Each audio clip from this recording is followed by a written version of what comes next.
What's up, everybody? My name is Governor. Welcome back to my YouTube channel. You are watching this video either because you got shortlisted for the interviews or you want to try for the Chevening scholarship in the year to come. In this video, I will be covering interview tips for the Chevening interview specifically. But if you're applying for any other international scholarship, just know that these tips can be applied for other scholarships as well, so you can always use them. This video I will be giving you guys general tips on how to go through your interviews successfully. So the very first thing that I would advise you to do is to brush over your essays. Your essays basically contains majority of, or let me say, the foundation of your story as an applicant. That's where you spoke about your academics and your future endeavors. That's where you spoke about your experience as a leader in different spaces. I think basically when you go to your interviews, you must structure your answers having a retrospective outlook and also a forward-looking outlook, and using the current your current activities or your current positioning as a facilitator for that process. And by this I mean that if you were a leader before, if you were in a leadership position before, you need to explain how that was, and then explain what your experiences are. It will be very important to also talk about how you've applied those lessons in your current role as an employee or as an entrepreneur, and how do you see studying in the UK or the education that you're going to gain in the UK, how do you see that adding to the knowledge that you already have, and how do you see that helping you in your future endeavors? So I think that is important to draw that picture of the before, drawing the lessons to where you are, how you've applied those lessons or how you continue to learn and apply different lessons, and how you want to improve from where you are by getting the education, by going abroad, by meeting people from different countries. So you need to always tie those things together. So the point of an interview is to see more from what they've already seen. So use that as a foundation just to make sure that there's consistency. So when you start answering the questions, you can use your essays as a point of departure, but I believe that you did not include everything in your essays because of word limit. So just use your essays as a point of departure, and then add from what you already have, add other experiences that you did not necessarily talk about in your essays. Essays basically allow you to organize your thoughts and how you're going to structure your answers without you mumbling and struggling through your answers. But I believe that if you wrote those essays from a place of honesty, you shouldn't have troubles answering those questions. It's basically someone waking you up and asking you about something that you really know. You can't struggle to express yourself if you really know what you are being asked. Number two is that use varying examples, and if possible, link your experiences. By varying examples, I mean you are going to be talking about a lot of things. They'll ask you about your leadership experience, they'll ask you about your experience in corporate, they'll ask you about your future ambitions. I think it is important to make sure that in all those different stories, you do not stick to one example. So try to think hard about which of the stories that you already have you're going to prioritize and talk about, and just make sure that each of the examples that you're using is relevant for a particular, or let me not even say relevant, let me say that each of the examples that you're using brings out most of the characteristics that Chevening is looking for, because you can explain an example about something that doesn't really do justice in showing your potential or in talking about your abilities as an individual. The example that I used was that I served as a treasurer for one society, and when I got into the society, the first task that I gave myself was to study the historic books of the society. And in studying the historic books of the society, I realized I basically figured out where money was most spent, and from that knowledge I realized that money was being used for things that did not necessarily uplift the society or did not really involve all society members. I spoke about how a lot of money was used in a lot of social gatherings with no social impact, and one of our strategies as the new committee that I proposed financially was that each individual portfolio should submit their budget proposals to say, okay, this is what I want to achieve in this particular year, and this is how much I'm going to need. And from that, we managed to allocate budgets to things that really matter. We built a library, and we ran what we call a clothes drive, where we collected clothes from other students and gave it to people who needed it, or people who were in need, and then also gathered old books and stationery for the community library for kids. So in talking about that experience and how my financial role or my treasury role in the society impacted the experience of other community members, but also the society members, even looking beyond that, impacting the society in which we existed, I think it was something that was good. But more than that, they asked me a question that, so how did everyone feel when you were cutting down budgets and all that? I had to explain my experience on how I dealt with the pushback from other society members. 3, for every story, highlight what the story is. So for instance, if you're giving an example, talk about what it is, and then talk about your experience of the story or of that particular example that you're talking about, or that scenario, and then talk about your perceived experience of others, or how you think others experienced that scenario, and then after that, tie it together with the lessons that you learned, and how it has helped you in your leadership role or in your leadership journey. The lessons are very important. 4, your university and your course choices are basically one of the most important element of your interview. And the reason I say this is because you need to really state your case and convince the next person why you want to go study that particular course.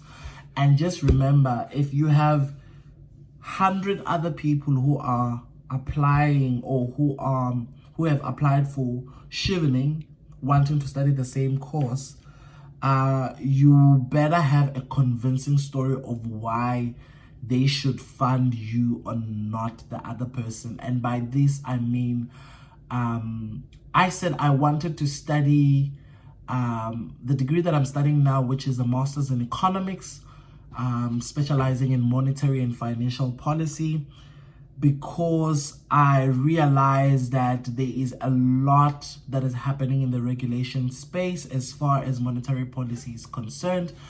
And because I worked in banking and I've seen how banks operate, I realized that there's so much of regulation that basically governs how banks manage their day-to-day operations. And because I have that view of commercial banking, I want to try and understand now, how can we better implement regulation in a way that it trickles down to financial intermediaries, and still enable them to do business. For instance, there is a big boom of financial technology firms right now, and what you see is that banks are trying to come up with innovative ways in how they can adjust to the new changes. A big chunk of their transactional banking might be taken by financial technology firms because of their efficiency. But what you see is that banks cannot just implement any financial product because they are regulated. So I want to try understand on the regulation side, how do we better implement regulation in a way that enables banks to, or enables financial intermediaries to continue doing business, but at the same time making sure that we take care of any possible risk that might occur in the financial system. So that was my side. So you really need to think about why you want to study what you want to study. And for me, it was easy to say, I've chosen the University of Nottingham because it's one of the few universities in the UK that basically offers a degree in that specialization. Not all degrees are offered in few universities. A general master's in economics, you can get it in any university or almost any university in the UK, but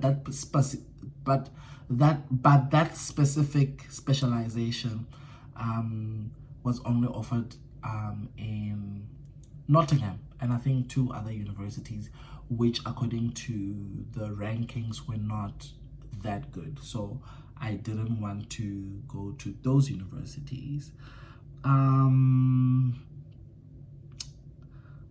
Another thing, so if you have listed 3 universities in your application and maybe you already have offers in some of those, when motivating for your first option, I would advise you not to give advantages about the 2 other universities you've mentioned. Rather just do a contrasting exercise, and I suggest that you do it before you go to the interviews.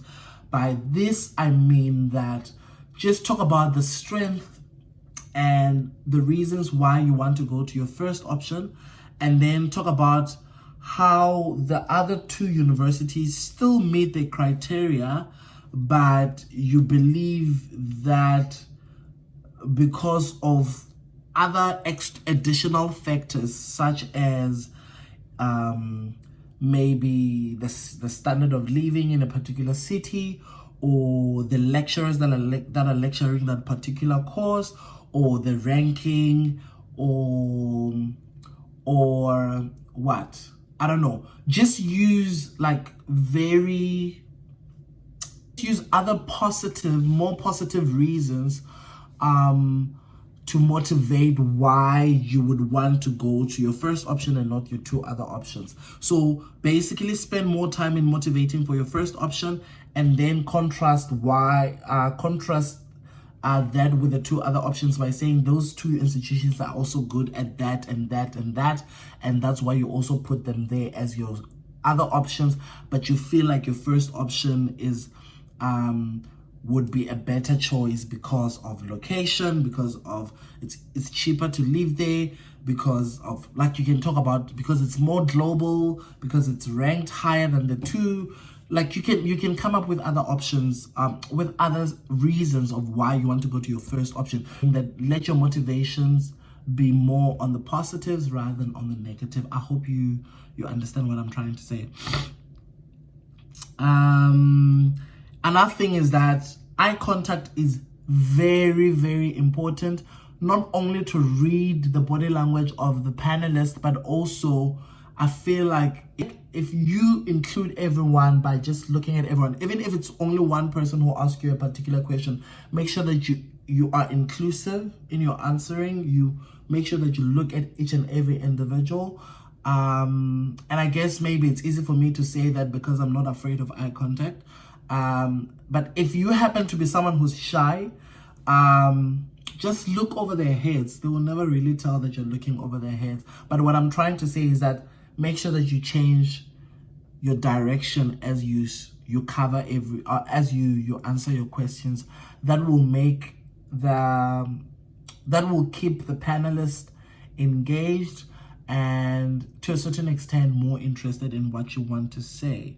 And remember, all of them are marking you and they will have to discuss at the end of the day. So you want to make sure that you include everyone, because they all have power to decide whether they want to take you or not.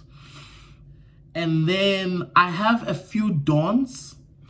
And the reason I have these don'ts is because I've seen some of the questions that were sent to me, and I just feel like you guys should pay attention to this. Number one, do not tell Chevening you have been rejected by a university. Even if right now you are sitting with 3 rejections of all the universities that you've put forward, do not tell Chevening that you have been rejected. That is a no-no. You might have a good interview and answer your questions well, confidently, but that might really not look great on you if you have been rejected, because it talks to your judgment. It talks to your ability to self-introspect and know your strength and know which institutions can better offer you. Like, I just feel like getting all 3 rejections and then go in front of a panel that, by the way, I've been rejected by all institutions. That won't look good on you. So please do not tell Chevening you have been rejected, but do not lie to Chevening and say you have applied to a university that you have not yet applied in, because that might be a problem once you apply and then get rejected in that institution as well. So my hope is that by now you have applied to, yes, you are allowed only 3 university choices in your application, but I hope that you have applied to more institutions and you are probably waiting for feedback from those institutions. If you have not applied, that's dangerous, but also do not reveal that you have not applied unless they ask you. I don't know how you're going to deal with that, but I mean, if you are really serious about this, I'm sure you should have put up some applications a long time ago. So yeah, that is my biggest don't. Do not go in front of the panel and say, oh, I've been rejected. How should you tackle the question about universities then? I think what you can do if you've been rejected in all the institutions, you will have to go to the internet. There are a lot of institutions in the UK, and most of them do rank quite highly globally. I would say you will need to go through another exercise of selecting institutions and sending your applications to those institutions. And then when you get to the interview, usually they give you a chance to change your university choices.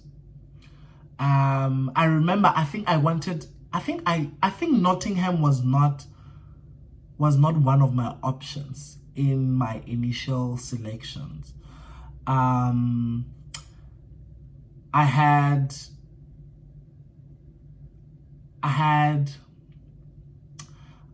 Warwick, I had the London School of Economics, I had Birkbeck. I got offers from 2 of those institutions. The only reason I was able to motivate for the change in courses for me, the only reason I was able to motivate for a change is because I used the course as my motivating factor from moving from those 2 institutions that I was accepted to, from those 2 institutions to Nottingham. I had applied for Masters in Economics in both of them, and then I decided that actually I think I want to specialize, and that's why I managed to actually state my case when I motivated for the change to Nottingham. So I think you need to have a really valid reason of why you want to change. Being rejected cannot be one of the reasons. It has to be I just discovered this about this course. I just discovered that the university or the department is working in this project and I would really like to be involved. I just discovered this. I just discovered that. I just discovered this. So that has to be a motivating factor.